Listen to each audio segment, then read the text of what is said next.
Hindi tayo makakadaan, iikot talaga tayo. Kanina doon sa ating mga pilote, kita nyo naman sa laki na yan. Pero mas malaki yung guys, yung darating na barge. Galing para pagpapalo ng pilote. Ayan po sila, nagbabakod po sila sa ngayon.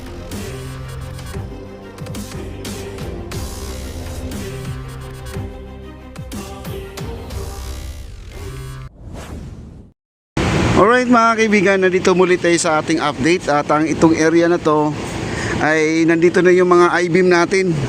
Nakarating na at syempre ayusin na po nila tong ang barge. Meron pa tayong isang barge na darating. May isa pang barge na kagaya niyan na, pero mas malaki yung guys, yung darating na barge. Galing pa raw ng Cebu, no? Galing pa ng Cebu yung mga barge. Ito mga ating I-beam na to, mangyayari nito ay medyo malilate to mga kaibigan, kasi itong ating crane na to ay isasampa dito sa barge. Pero yung barge na pagsasampahan itong malaking crane na to ay galing pa ng Cebu. Itong nasa maliit na to ay hindi na po i-discarga to, dito na lang po sila sa gilid mangyayari, no? Ayan.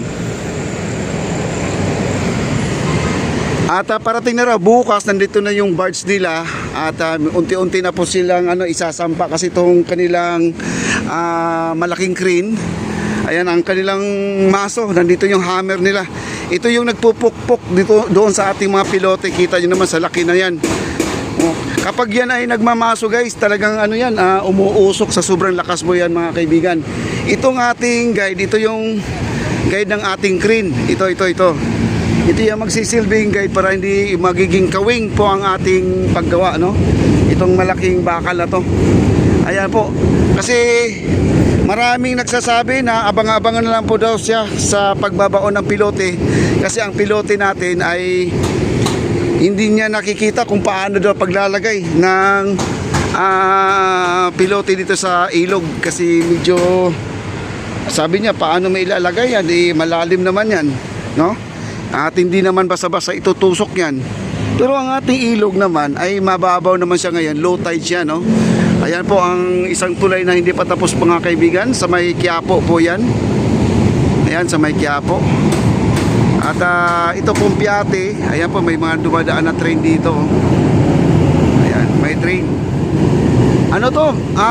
Siguro every 10 minutes may mga dumadaan dito na train mga kaibigan. Wala pong putol po ang ating biyahe, no? Ang ating LRT1. Ito po ang ating MacArthur Bridge. Ayan, maganda pa na ating MacArthur Bridge mga kaibigan, no? Ayan, at dito dadaan sana ako dito sa silong. Hindi tayo makakadaan, iikot talaga tayo. Kanina si Bossing sumakay, kaya pala sumakay siya sa kanina sa ELF. Hindi siya makakatawid dito. Sana pala ay sumabay na tayo kanina.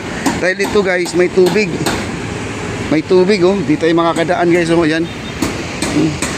Ay, dumaan yung truck guys. Sana pala sumakay ako kanina, oh. Dumaan ang truck na isa. Nakatalikod ako. Sana pala ay sumabay tayo. Ayan, oh. Medyo gumalaw pa yung tubig guys. Dumaan ang truck. Ayan, dumaan na. Nandun na po sa loob. Sana ay nakasabay po tayo. Ganyan po ang itsura dito. Itong tunnel natin dito sa may MacArthur ay kunting ulan lang daw ay nagtutubig na. Ayan o. At di bali na, kasi pag ito ay naayos, nagawa ng paraan, ay magiging na po ito. Magiging malinis na po ito mga kaibigan, no? Ayan.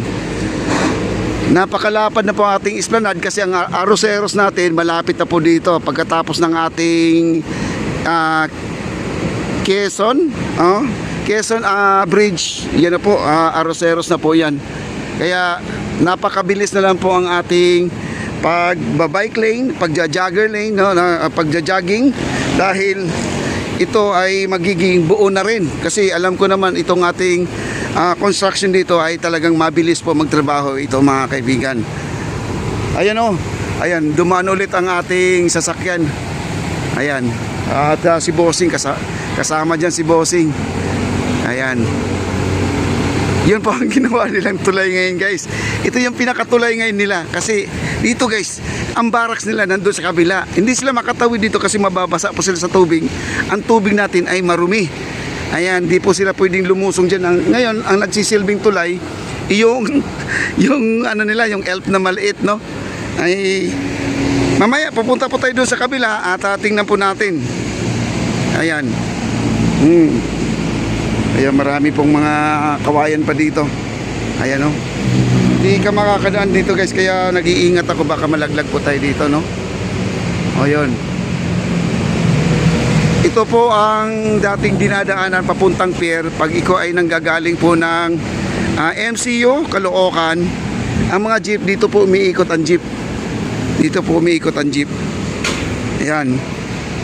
Tapos diretso ng likod ng post office, diretso na po sila ng Intramuros, Port Santiago na po sila, then papuntang tinatawag natin na pier. Doon po ang kanilang lakad po, guys, no? Ayan. Itong mahaba na to, para malaman nyo kung para saan ito yung guide nila. Pagpalo kasi ng malaking maso na yan, dito po gumagapang ang palo para hindi po magiging kawing po ang pagpalo niya.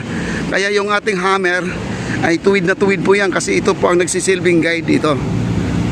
Ayan po, no? At abang-abang na lang po natin ang isang barge na darating ngayon ay parating na galing pa po ng Cebu.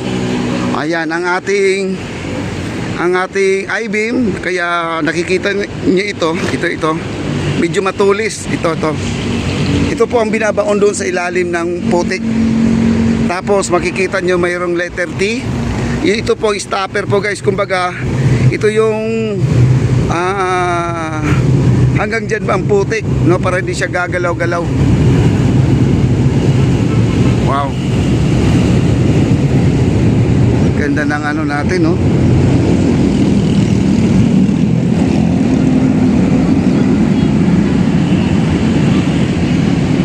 Ayan, may bata pa pala. Buti di sila malalaglag dyan, guys, no? Ayan. Ayun, at nakita na po natin yung update dito sa baba. Talagang bumaba na ako. At sa ngayon, guys, makikita nyo wala pong nagtatrabaho dito kasi itong gilid na to nagpapader po sila.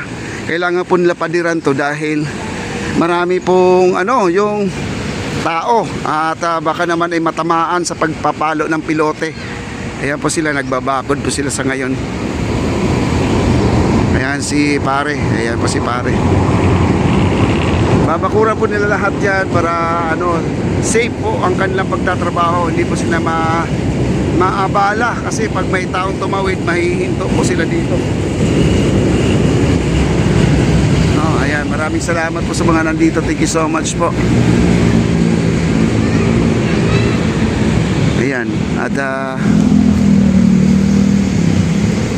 nagdagdag po sila ng ibang yero para magiging sagad na po dito. Ayan.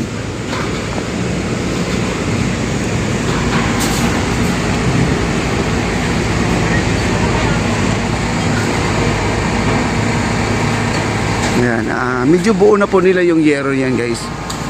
Buo na po nila yan. Ayan, buo na nila. Tapos ito naman, ang gagawin na po nila, guys, ang ating barge pala, itong malaking crane natin, hindi na po siya dito sa lupa dadaan. No, para tuloy-tuloy ang kanilang trabaho, ito ay sasakay na po siya sa barge. Sasampa na po siya sa barge para tuloy-tuloy na po ang trabaho. Hindi sila dadaan sa lupa itong ating malaking crane. Kaya itong isang barge, susunod-sunod lang po siya itong may kargang mga pilote. Kaya mabilis lang po ang kanilang trabaho.